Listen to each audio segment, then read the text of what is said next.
Thank you. I want to thank my colleagues, Governor Burgum, Congressman Mills, and Congressman Donalds for laying out the political backdrop here.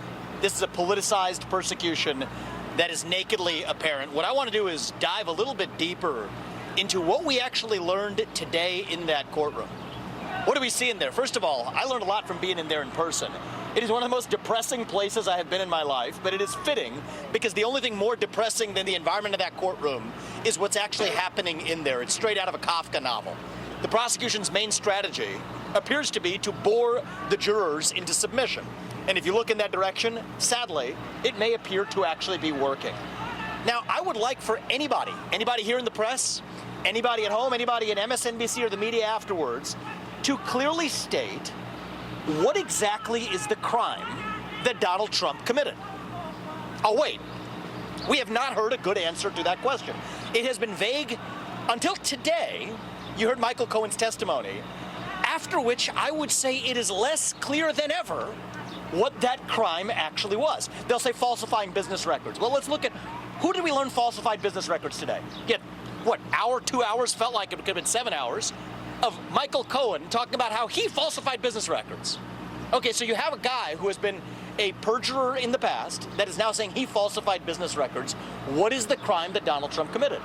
Now, it appears to be what they might allege is some sort of bookkeeping error or whatever. The real bookkeeping that we need accounting of is Judge Merchan's own family member collecting millions of dollars as a Democratic operative, using the existence of this trial as a fundraising ploy for Democrats. This is unconscionable. Imagine if the same shoe fit the other foot. Imagine if it was Joe Biden that was on trial. You had a Republican judge whose son was collecting millions of dollars as a Republican operative. What would you all be saying? This would not be justice. This is injustice at its worst. So let's go even a layer deeper, right? Because let's go even a layer deeper, actually. The alleged crime here is supposedly, they try to point to this every day, that he does not actually use campaign funds, that he used personal funds. Well, let's get this straight. Suppose Donald Trump had used campaign funds to make a personal expense. They'd be going after him for that. So if they're going to get him going or they're going to get him coming, that is the best proof that this is a politicized sham. Let's go through it piece by piece. If you tell somebody to go buy you a suit and you want to look good on television because that'll affect the voters, the way voters vote for you, you know what? They prosecute politicians if they use campaign funds to buy a suit. If they say, go get a haircut, if you use campaign funds to get a haircut because you want to look good to the voters, they will actually prosecute you for using campaign funds for a personal expense. Yet the entire legal theory of this case, the whole case that Alvin Bragg has brought, depends on one premise for them to charge this as a felony, is that Donald Trump somehow should have used campaign funds to make an allegedly personal payment. Yet if he had done that, their case against him would be even stronger. This is garbage. That is the best proof that you have that if they're going to get him going or get him coming, it's damned if you do, damned if you don't. This is a sham. This is not the United States of America. This is some third-rate banana republic. If this were happening in another country, we would be laughing at them as a sham democracy. I am ashamed as an American citizen to sit here in a courtroom watching the former leader of the free world, and let's be honest, likely next leader of the free world, sitting with the indignity in this dingy third-rate courtroom with fourth-rate prosecutors and a fifth-rate lawyer on the stand as a witness, who actually is violating attorney-client privilege left and right. Nobody's even talking about that. So this is a shame on the spirit in our country's history, but we will get through it and be stronger because you know who ultimately actually cast the vote on this case?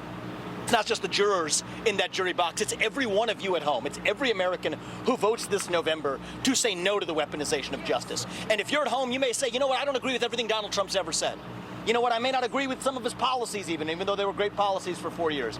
But you do agree, whether you are Democrat or Republican or black or white or gay or straight or man or woman, that our justice system should be blind to politics. That regardless of whether your last name is Biden or Trump, regardless of whether you've been a politician or not, you get a fair shake in our own legal system. And when you have a prosecutor who who campaign on the pledge of going after Trump and then keeps his campaign pledge, when you have a judge whose kids are collecting money from Democratic operatives by fundraising off the very trial that that judge is presiding over, and then telling the U.S. president that he's subject to a gag order, that he can't talk about it, that is not justice. That is a bastardization of what this country was founded on. And I'm here, and all of us are here as friends of Donald Trump, supporting him in our personal capacity, sharing our opinions. That's why we're here today.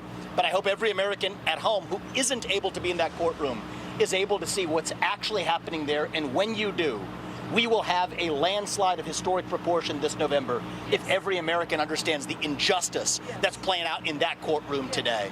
So may God bless our country. I pray for our future, and let's pray for our country being stronger on the other side of this disgusting sham politician prosecution. Doug, I'm going to close this out. Thank you. Thank you. Thank you, Vivek. Thank you, Congressman. In closing, I just want to double down on that.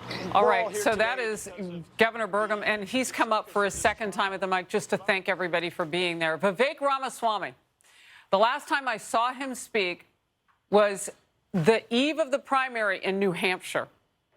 People started voting 30 minutes after that event that Donald Trump had. Nikki Haley had one. They were both at night. And I haven't seen him speak since, and I would tell you this. Between him and Tim Scott, the president has some strong surrogates. Vivek Ramaswamy came to play, as we like to say, and this group is showing up for the president.